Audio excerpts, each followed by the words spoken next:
Hello my friends, HM here. In this video I'm going to show you how to make a Scandinavian style rye bread. I have two down here. You can film it with this camera here. They have a little bit different toppings. One is with a neutral kind of seeds and another one is with whole common. I also made another rye bread video, my very first. That was just a plain vanilla, so to speak, rye bread. This one is a Christmas rye bread where I have used some Christmas spices. I've used nutmeg and I've used cardamom and whole cloves and also star anise. These are the spices I have used because they're Christmas spices and it'll make the bread taste a little bit of Christmas and also smell of Christmas. I just made this bread, it cooled down and I can smell there's this Christmas to it. So we are approaching Christmas, so I thought it would be good to show you how to do that. With rye bread you can do many variations, you can also use different syrups and stuff. So I clearly recommend using this bread, but the most important reason is that it's a delicious bread. And it can replace spaghetti, white bread, potatoes and rice in many dishes. Not all dishes, but in many dishes it can. And why is that important? Well, it tastes great and it's also important for your health. Problem is that we have developed through tens of thousands of years to eat different than we eat today. Today we eat what I just mentioned, rice, spaghetti, white bread and potato, and it's easily digestible starch that our body is not really accustomed to eat. With this one, it's full of hard to digest starch, meaning the sugars in it will be released slowly to the bloodstream, and that won't stress your own insulin production so you don't develop diabetes 2 that many people really in the Western world develop because they eat a lot of sugars and easily digestible starch. This rye bread, I guarantee you the probability of getting diabetes 2 if you eat a lot of this, as I do, is going to go down. There's also another reason why rye bread has much better nutritional value than rice and spaghetti and white bread. It's because it has a lot of fibers in it and you can really see it in the bread. This bread is packed with fibers, and why are fibers important? They might actually go right through your body and your body won't use these fibers themselves. But what is using these fibers is all the microbacteria and stuff that lives inside your digesting system. They need fibers in order to be happy, and you need these guys to be happy because they are part of how you digest the food you eat. If they're not happy, you can't digest your food and you get sick. I said it in my first video, but I'll repeat it here. It's so important that people at hospitals that get a lot of antibiotics to kill some kind of infection they have, that antibiotics will also kill the entire microbe system in their gut. And then you get pills with other people's poo in it so you can restore this microbial system.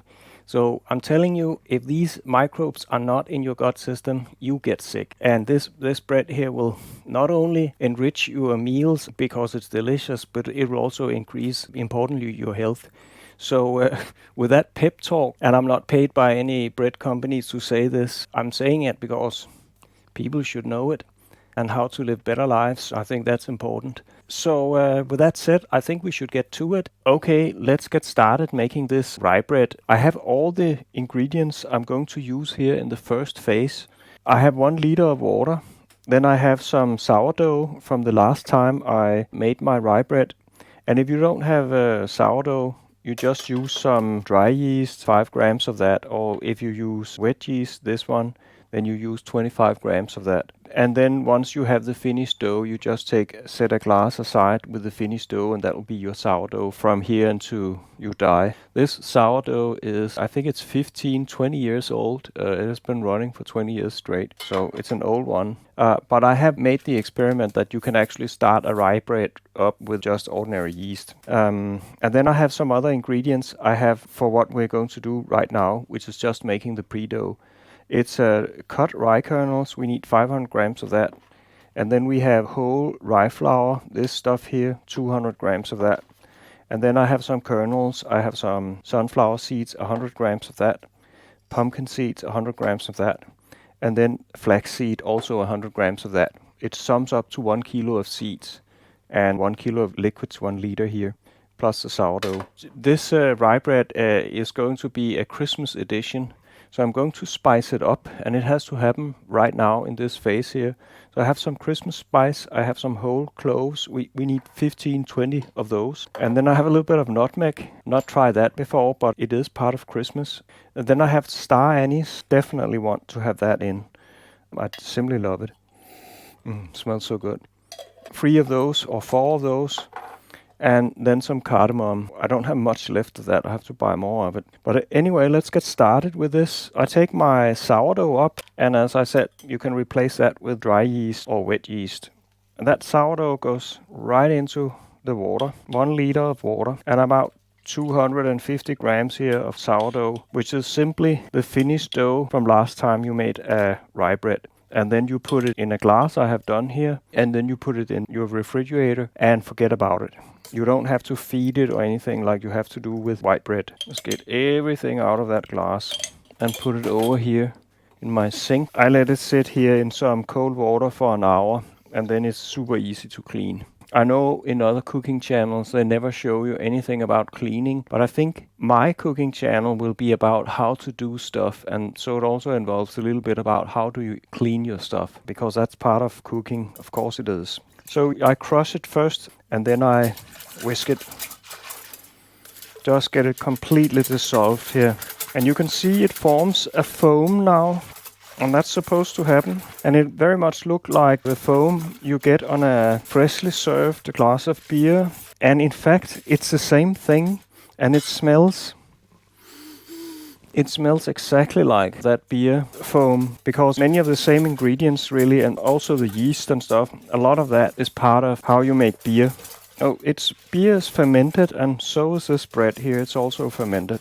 Anyway, it's completely dissolved, and we know there's a lot of good stuff in this, all kind of yeast and bacteria also, and they are good microbes, and they overwhelm all the bad microbes, and that's why humans have been fermenting their food for eons. As long as we can remember, we have been fermenting our food in order to preserve it. That's one way to preserve stuff, and it's the best way to preserve stuff because there's nothing here that will hurt you, unlike, I don't know, other things that are put in our food in order to make it last for ages. I don't think it's healthy. Anyway, we keep on going, and now I need my scale. 500 grams.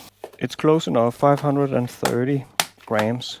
Then we have 200 grams of whole rye flour. The first one I put in here was cut rye kernels. That's what it's called. Look for that in the supermarket. And then whole rye flour, 200 grams of that. So 500 plus 200, that's 700. And then sunflower seeds, 100 grams of that. So 800. So 900 grams here. 100 plus 800, that would be 900 grams. That would be pumpkin seeds. And then we have flaxseed, 100 grams of that. So 1 kilo. We came to 1 kilo, close enough. And now, how do we make this into a Christmas rye bread instead of just a rye bread that I did in my very first video number 1? Well, I want to add these spices here, and the nutmeg here, I don't know how else to do it, but to take a grinder here and then get a little bit into the dough like this. I think that's a Christmas spice, definitely. So let's put it in and have a little Christmas feeling here. Okay, my cardamom has been grinded, so that's easy.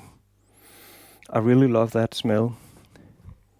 And how should you spice your food? Well, take a smell on the spice and then think in your head, how would you imagine that it would affect the taste of the dish that you are making? And I think this would be great. So I'm putting this cardamom in. All of it. And then my star anise and my whole cloves, I cannot put them whole in my bread because that wouldn't be nice. So what I do here is I take my coffee grinder, this is this machine here, and then I basically, how many do we need here? You know, I think we need 4, and that would be it. And true enough, there will be a little bit of my coffee beans that will come through it. But, you know, a little bit of coffee taste in my rye bread, in my Christmas rye bread is okay. And then I break this star anise up here, so it can get into my grinder. We will not be able to taste any taste of coffee in this rye bread. The little elements of coffee beans that are still in this, that's not enough to affect the taste of my rye bread. But I can tell you, because I've done it before, that my coffee will now taste of star anise and also these whole cloves for the next 2 or 3 times I do my coffee. But it's not a bad taste, and you know, it is Christmas, so why not? So I don't know how many I have here. I have about 25 or something whole cloves. Yeah, I put it down here. And I think that's it. Now we just grind it. It made a lot of noise. I don't hope my microphone picked all of it up. I'm going to grind it one more time. 7 is at the smallest, I think it is. I just let it go through one more time.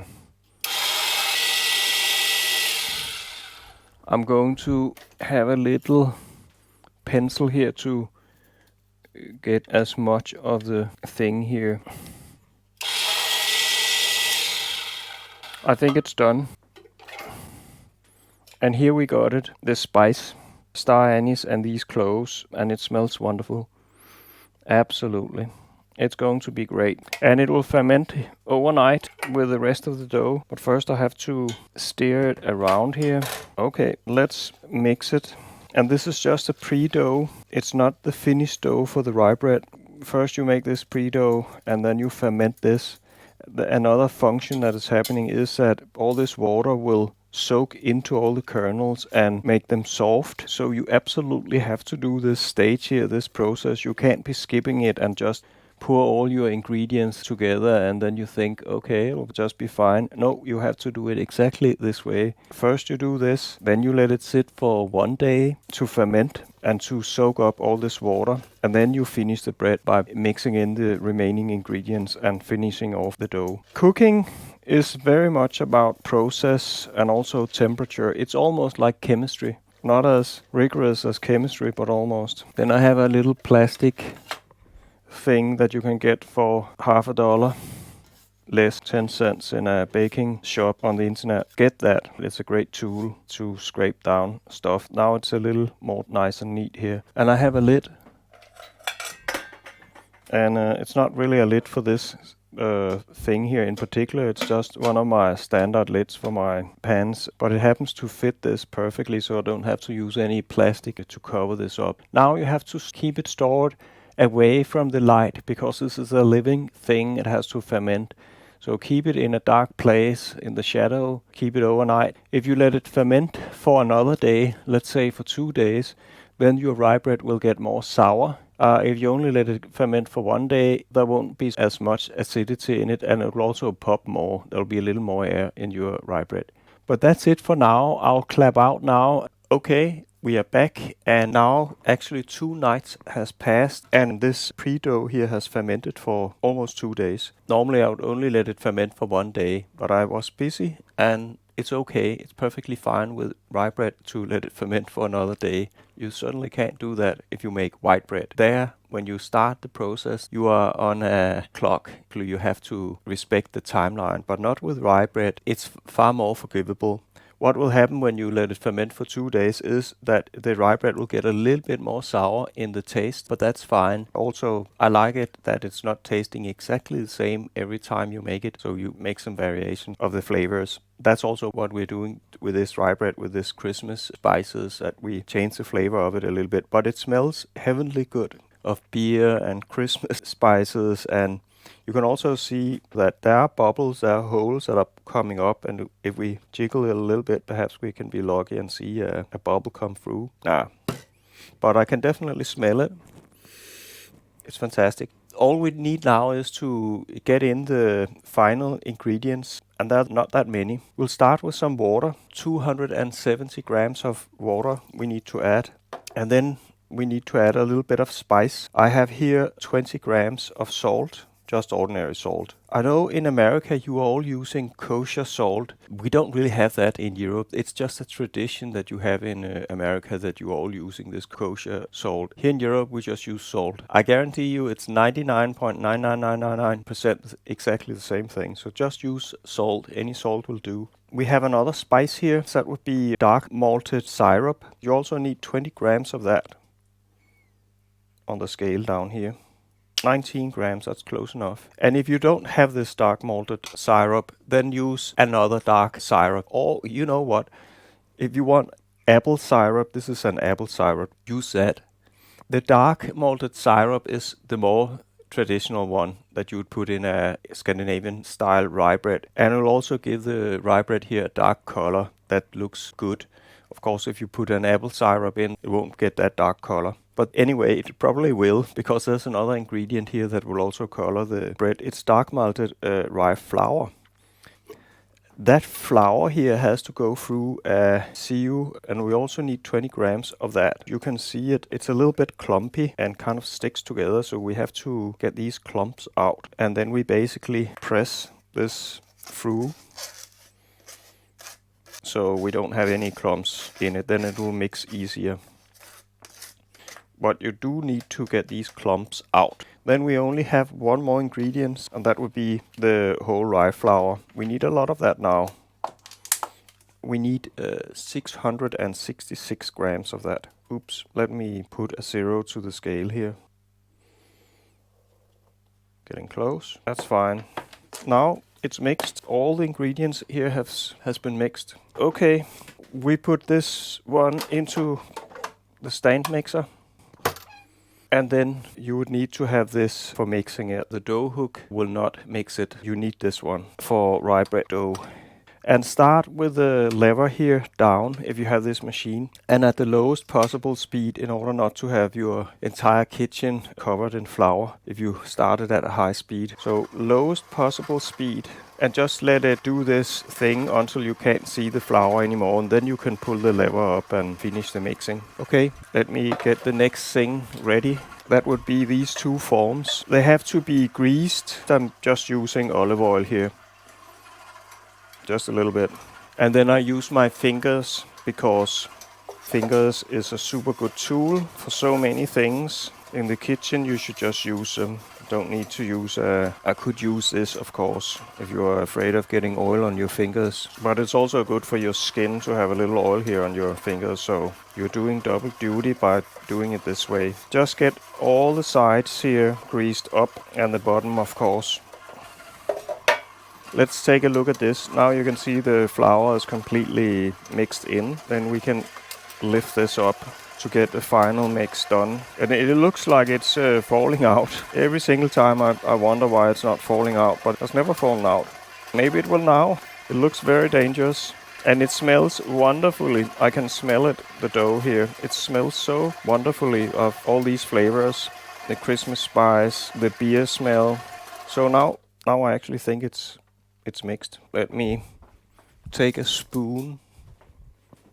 Let me take a spoon to just get it a little bit detached from this. So it mixes pretty fast in this machine here. I'd say if you take this making rye bread up, then having a machine like this is a great help, because it's a very, very heavy dough and you can really hurt your ankles and arms if you have to do it manually. Let's get it off.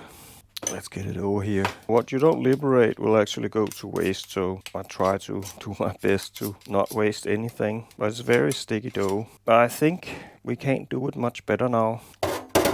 And then I have to wash my fingers, because everything I touch from now on will be getting this dough on. Okay, but we're not quite done. We need to grease the other form here. It's super simple. It's not rocket science to make rye bread. It will do a lot of good for your health if you substitute potato, spaghetti, white bread, and even rice in many dishes. Not all dishes, but you can substitute all these things I just mentioned with rye bread instead. Roasted rye bread would be great. It has a lot more nutritional value than these things I just mentioned, which are just starch. It'll make you fat and might get you diabetes, whereas this rye bread, there are also hydrocarbons in it, but it has lots of fiber in it that's good for your microgut flora of microbe. They need these fibers. And also the starch that's in here is long chain starch that releases its energy slowly to your bloodstream, and that means you don't get diabetes too, that many people get because they eat too much sugar and too much easily digestible starch in their food. Our body was not made for all that easy digestible sugar. That's not how we were made, and that's why we get sick if we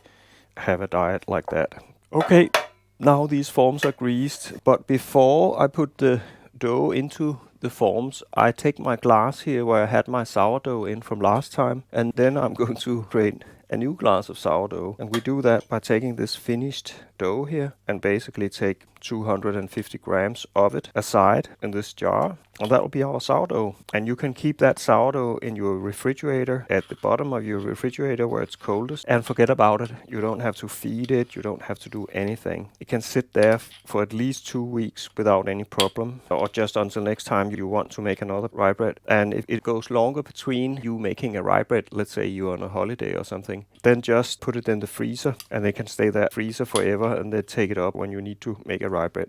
But if you do put it in the freezer, it will be far less potent, meaning your bread has to proof for much longer. Or alternatively, just add a little bit of supermarket yeast, either dry yeast or wet yeast, to your sourdough, and then it'll be potent again. You don't need to do that if it hasn't been in the freezer. Then it's plenty potent even after 2 weeks. And you look here, I don't fill it completely up because it will proof, of course, and it will expand. Also, when I put on the lid, I don't completely tighten it. It will proof, and some CO2 gases will emit, and they have to get out of this glass so it doesn't explode. So don't tighten the lid too much. But otherwise, find a good spot in your refrigerator and just let it stay there. I can't get it down like I would like to because I'm a little greasy here on my fingers, so I'll do that later. Okay, all we need now is to get the dough here into these forms and let it proof. And these breads I'm making here are about 1,870 grams each. So it's some pretty big bread. Normally a white bread in a baker is only 700 grams. So it's more than twice that size in terms of weight, and you make 2 of them here. But if they have to substitute what you eat normally in potatoes and spaghetti and rice and stuff in your food, you will use a lot of it. So I can easily eat this in 10 days. And now here in the end, I have this soft plastic scraper that you can get on any website with baking equipment, and they don't cost anything really, a few cents. That's really useful for cleaning up this bowl here, as you can see, and also getting everything out. So nothing is wasted, or very little. Now I'm going to put this down here and then pour some cold water in. Let it sit with cold water for an hour or so, and it will just glide off very easily, all the dough here. So all we have to do now is to shape it,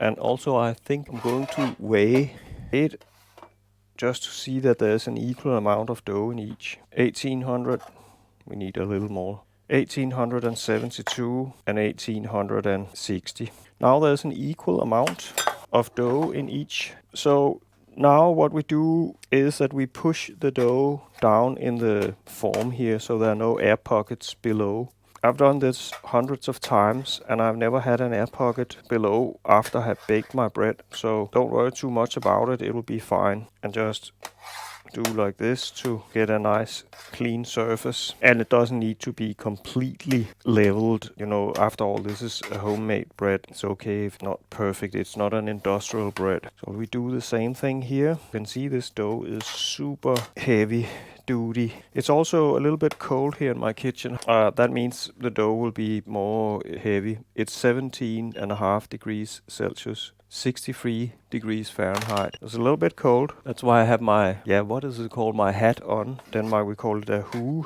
Danish language. It's a little bit cold. And I also have an open window and it's like 0, almost freezing degrees outside. So we are approaching Christmas with cold weather. But I like the fresh air, even if it's cold. There's no such thing as bad weather, only bad clothing. It's kind of true. Also, it's better for your health to just have it cold temperatures and just adapt. Let your body adapt to colder temperatures instead of putting on the heat in your house. Just adapt to it. Put on some more clothes and let your body adapt. You'll start eating a little more food to keep yourself warm. You'll burn more energy in your body. It's very smart. We have done that for thousands of years, and I think it's a way to do it and to stay healthy, just to stick as close as possible almost as the life that we used to live before this industrialization, and where we can eat all kind of processed food and also turn up the heat whenever we want and create an artificial environment. I don't think it's good for our health. I'm trying not to live that way, and I am in excellent health. Okay, now I think it's good enough, it's flattened out enough. And then I'll find a dry spoon, because we have one final thing we have to do. I'll put some seeds on. I'll use these quinoa seeds, because it's already flavored, the dough. But nevertheless, I'm going to put some spicy seeds on the other one. That would be whole cumin. That's one of my favorites. Maybe not all people like this, but I love it. So a dry spoon, that's the tool we need here for doing this. But first, a neutral, toppings, seeds that doesn't really taste of anything. And there's plenty here. And then this whole cumin. It will be a spicy bread. And then we take this dry spoon here and we press down the seeds. It's also our last chance to level out the surface of this bread for proof. And look how I do it. I turn the spoon a little bit because it has an edge, so I have to turn it while I'm doing this in order to have it work with these seeds and press the seeds down into the dough. You can see how I'm doing it here. And then you can take the end here to make the corners. Okay, it's done. We do the same thing with this bread here. So they stick to the dough and they don't fall off as soon as you cut it. And that's pretty much the last thing we have to do before letting it proof and then bake it in the oven. And because my kitchen is a little bit cold, it will also take a little longer to proof. I'll just set this away now for 2 hours in a hot kitchen and probably 3 hours here in a colder kitchen. I'll spray it with a little bit of water on top. That's just ordinary water. And then I'll put it in my oven here. Let's put some light on. So they're in my oven. You can put them anywhere in your kitchen. It's just because if I put them in my oven, then my small kitchen, they won't take up space. And then I put a lid on it so they don't dry out. Okay. And now I'll be back. I'll clap out here, but I'll be back when they are done proofing. Okay, now about 2 hours has passed, and let's take a look at the rye bread as it is. It looks fine to me. It has risen by about 25 to 30% compared to where it was when we filled in the dough, and there are some cracks here. You can see, so it's ready to be baked. And let's turn on the oven. Now I'm setting it at 220 degrees Celsius. That compares to 200 degrees Celsius in my oven. I don't know, it's a little not precise. It's a kind of a manual thing and it's not completely accurate. But you should put it in a cold oven, the bread now, at 200 degrees Celsius. Let's see what that is in Fahrenheit. 200 degrees Celsius in Fahrenheit. The answer is 392 degrees Fahrenheit. So 392 degrees Fahrenheit, that's what it should be baked at for 1 hour and 45 minutes, and then it'll be done. So that's what we're going to do. Just put it in a cold oven. It doesn't need to be hot, and that's also a big difference and why it's much more easy to make rye bread compared to white bread. With white bread with wheat, you have to put it in a very hot oven, as hot as your oven can take it. My oven can go to 265 degrees Celsius, that's about 500 degrees Fahrenheit. But not with rye bread, just put it in a cold oven, much easier. So I'm putting it in here. And one more thing, you should put it on an oven rack. I have down here a steel plate, an iron cast steel plate for making pizzas. It's the same thing as a pizza stone, but it's just made of steel. Don't put it on that, then it will get burned on the bottom. So put it on a rack and then put this lid again on top so it doesn't dry out the bread. So that's all you need to do. And I'll be back when it's baked and we'll take a look at it then. Okay, now 1 hour and 45 minutes has passed and the bread should be baked and finished. So let's take it out and take a look at it. First this thing here. And it goes up. Well, I think it looks good and it has popped up a little more in the oven. It looks great. What we have to do now is to wait about 15 minutes and then it will cool down and contract a little bit and then we can take it out of the form. Don't try to take it out of the form right away after it has been taken out of the oven because it's still expanded and it's actually sitting tight in the form. But that will all change in 15 minutes. Then it contracts a little bit and then it's super easy to get it out. So what I will do now is I'll put it over here. I have it at my kitchen window. It's colder over here and also have an open window up here. So it just cools faster. So, but I'll be back in 15 minutes. Okay, I'm back. About 15 minutes has gone, and now we can take a look at this bread. It has cooled down a little bit and contracted, and now it should be kind of easy to get it out. And then I'll just flip it a little bit like this. I like it to sit on its flat surface and not this side because it's rounded a little bit. Want it to cool down while it's sitting on this flat surface. Here it is, and I think these breads are pretty beautiful. Now I'm going to let these breads sit here and just cool completely down before I touch it further on, and then I'll be back and tell you a little bit more about it. Okay, welcome back. A couple of hours has gone, and these breads here, they're now completely cooled to room temperature. Now all there is to do really is to, you can just dust these kernels off a little bit. And then I'm going to show you that you can actually cut this bread using an ordinary vegetable or meat cutter. You don't need a bread knife like this. Also, you should not use a bread knife on a nice cutting board because this is a saw. This thing here is a saw and you will ruin your nice cutting boards. If you have white bread, then use a cheap plastic board and cut it on that because, well, it's a cheap one and it will be ruined, of course, but then you can buy a new one. That will be a pity for a nice wood cutting board to just buy a new one because you have ruined it with a bread knife. But with this one, you can just cut it like this. So that's pretty nice. And it'll be easier to cut once you have put it in the refrigerator and it's cooled down at 5 degrees Celsius. So here it is. Also, when you cut stuff with a cutter like this, it will have a nicer cut. It won't be ripped. So I don't know if you can see it, but it has a very nice cut through.